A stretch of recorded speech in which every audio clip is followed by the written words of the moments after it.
Welcome to Rants TV, Travel and Events. Hi guys, welcome back to my channel. Nandito po tayo ngayon sa United Nations in Ermita, Manila. Please samahan niyo po ako mag-update dito. At ito po yung update natin today, August 21, 2025. At ito naman po mismo ang kahabaan ng Taft Avenue. Kung didiretsuhan po natin ito ay papuntang EDSA Taft, Pasay City, papuntang South. Ayan po bound for Fernando Po Jr. in Quezon City, formerly Roosevelt. Dito po tayo mismo ngayon sa United Nations Station ng LRT-1.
Tara guys, baba na po tayo at titingnan po natin dito kung ano po ang latest development dito.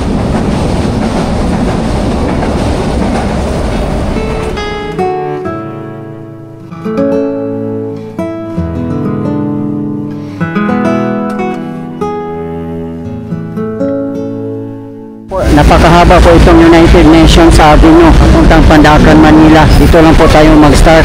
Papuntang Rojas Boulevard po tayo. Dito po ang tutumbukin natin.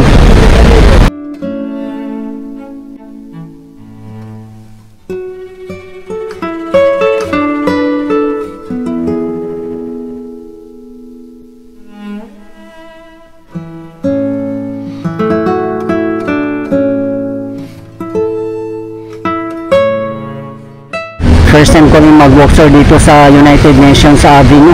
Dito naman sa plant box, ang dami pong mga basura. Walang naglilinis ngayon kasi nga holiday.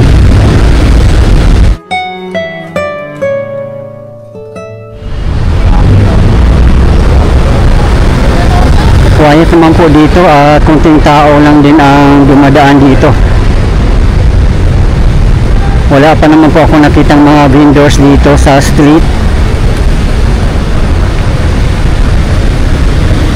Yung nga lang guys, maraming mga basura dito sa plant box talaga. Wala din po ako nakitang mga basurahan dito.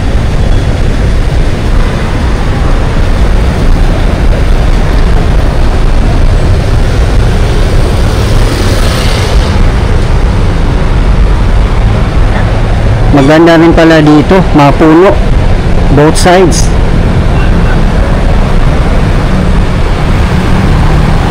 Sa mga hindi po nakakaalam, ang United Nations Avenue ay formerly ay sa Peral Street. At ngayon nga po ay United Nations Avenue na. Ayan lang po ang World Health Organization or WHO. Kaya nga po ay pinangalan po dito na United Nations. May KFC din dito, Inasal Chicken Bacolod, may BPI Bank. At nandito na po ang NBI main.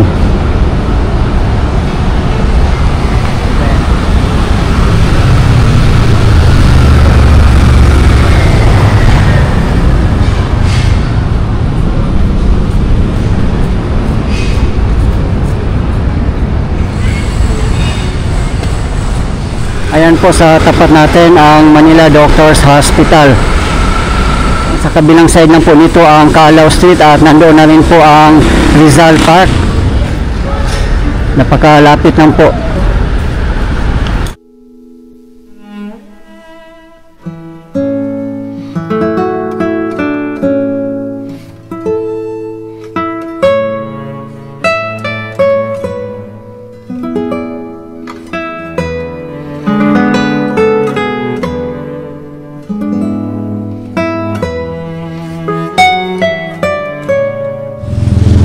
Dito naman nasa bakante po siya. Nakabakod siya ng blue, baka SMDC po siguro ito.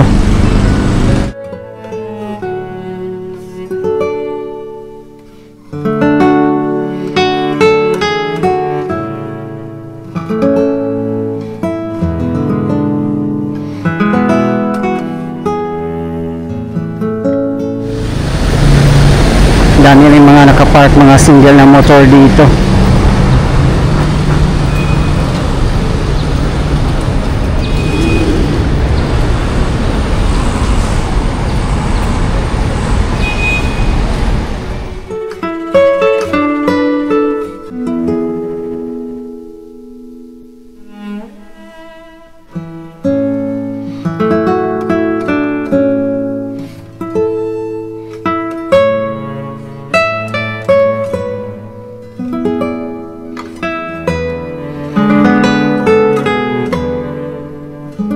Malawak din yung sidewalk nila dito.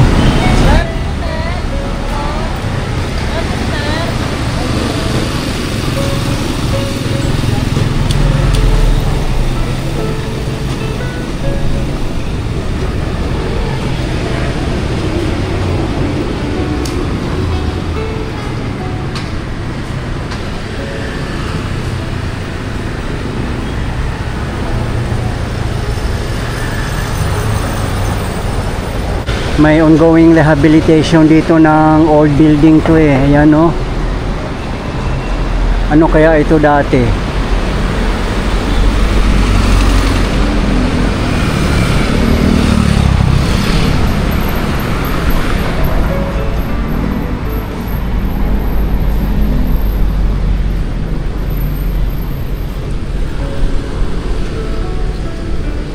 Malinis naman po dito na street. Except lang doon sa may bandang bunga, doon sa malapit sa United Nations Station, marami po talagang basura doon. Doon lang nila nilagay sa may plant box.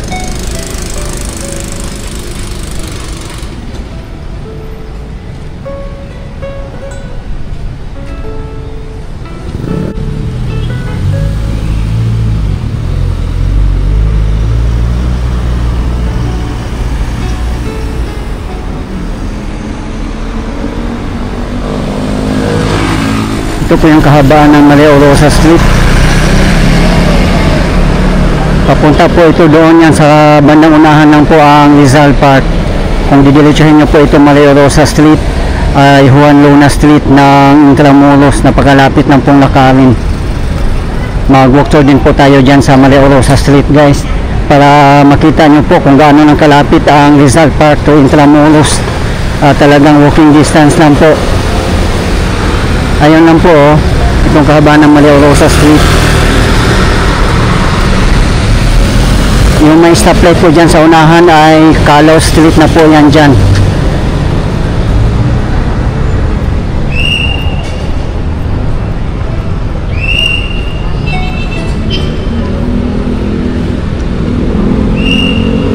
Yan, may Contis dito, Wendy's.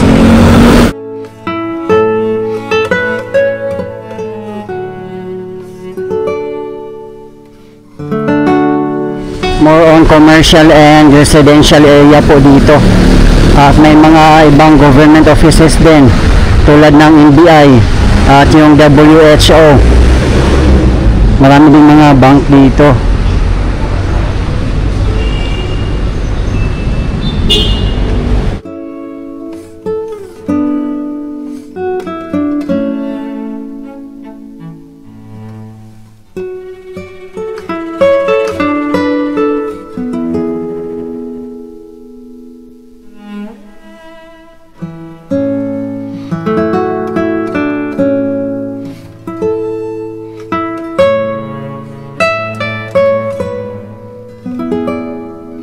Dito po tayo ngayon sa intersection ng UN Avenue and Bacobo Street. Yan, yung kabahan po nito ay Bacobo Street. At yung dulo po niyan sa banunah na Icalo Avenue na po at Rizal Park.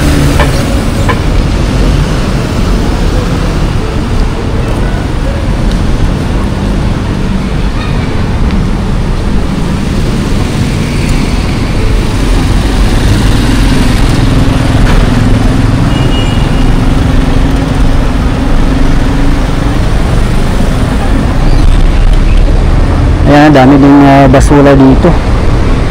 Yun nga guys, sana po no, kung may mga basura po tayo at wala tayong makitang mga basurahan, ilagay na lang po muna sa ating bulsa o bag, saka na po natin itapon pag may makita po tayong mga basurahan, o iuwi na lang po natin sa bahay para mapanatili po nating malinis ang ating kapaligiran.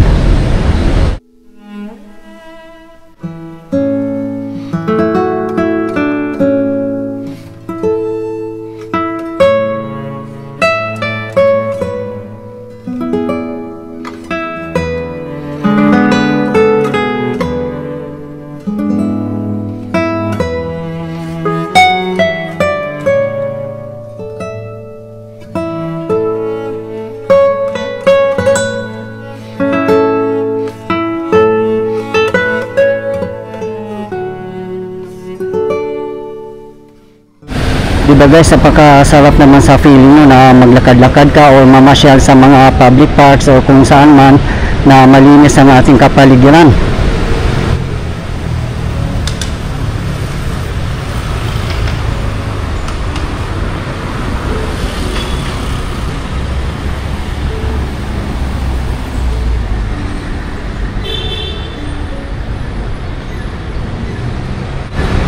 Puso ng Maynila Arcade.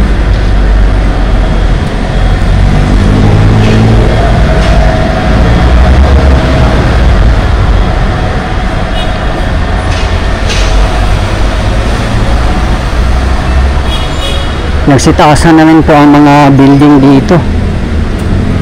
Marami ding mga old buildings.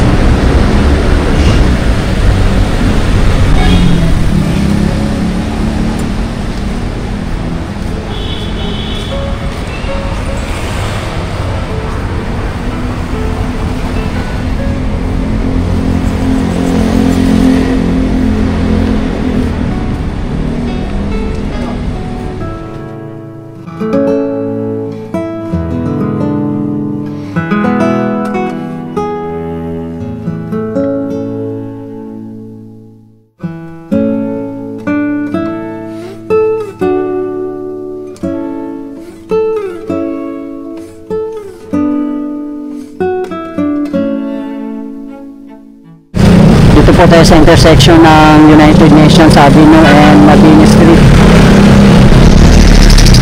As you can see, may ongoing construction dito ang Maynilad pipelaying works for better service. Yan, dito po tayo didiretso.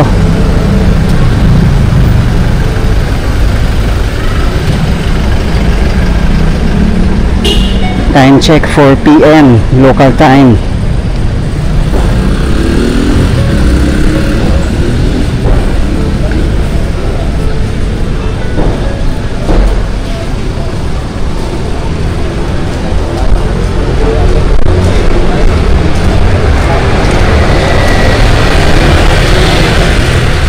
Ito naman po yung Cortada Street.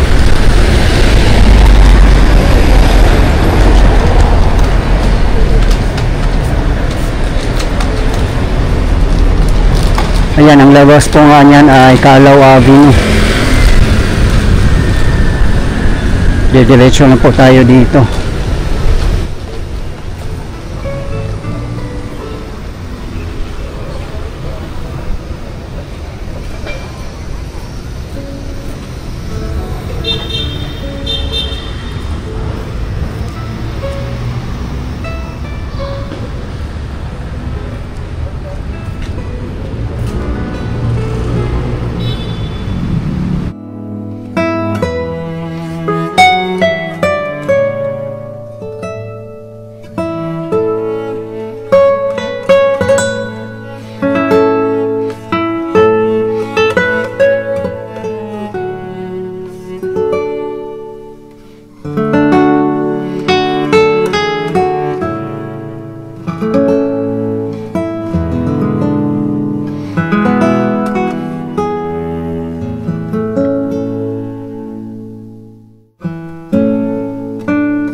Ito naman po ang intersection ng MH Del Pilar Street and UN Avenue. Ito po yung kahabaan ng MH Del Pilar Street.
Ito po yung LM Guerrero Street.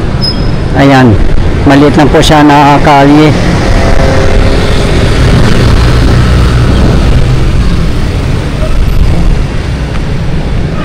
Ayan, ito po yung kahabaan ng LM Guerrero Street. Ayan, papunta doon.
Ayan, malapit na po tayo sa kahabaan ng Roxas Boulevard. Ayan lang po, oh. Tanaw na po natin pati US Embassy. Kung galing po kayo ng United Nations Avenue, napakalapit lang pong lakarin.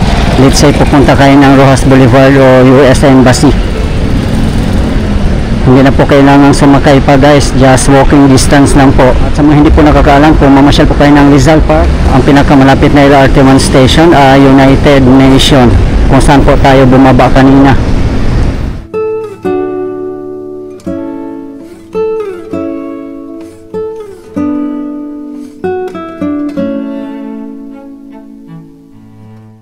Yan, nakaalat din po dito. Yan po sa tapat natin ang Bayview Park Hotel Manila.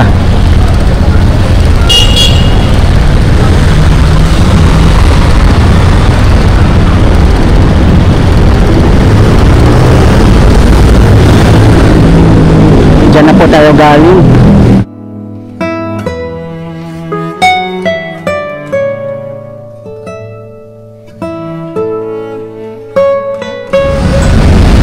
Ito na po yung kahabaan ng Roxas Boulevard.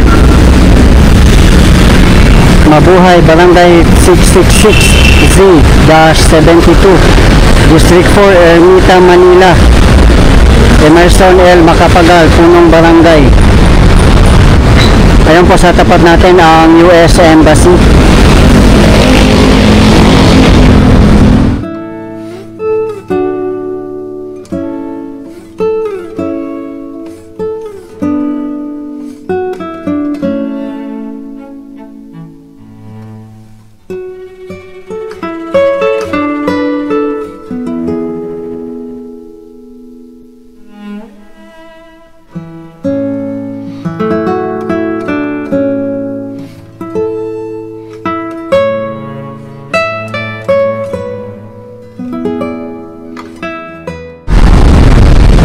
maganda rin po dumaan dito sa kahabaan ng service road dito sa Rojas Boulevard kasi wala pong traffic dyan. Ayan lang po ang View Park Hotel Manila. Nakita nyo nga po dito, ang dami naka-park.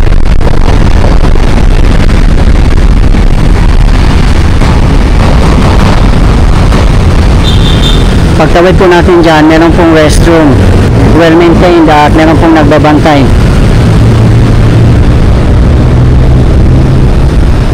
Yan, ganda po dito sa kahabaan ng Rojas Boulevard kasi mapuno po siya both sides.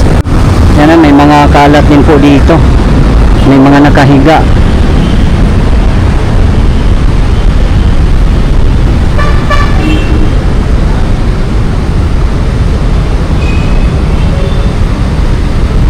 Ayun lang po sa tapat natin ang US Embassy.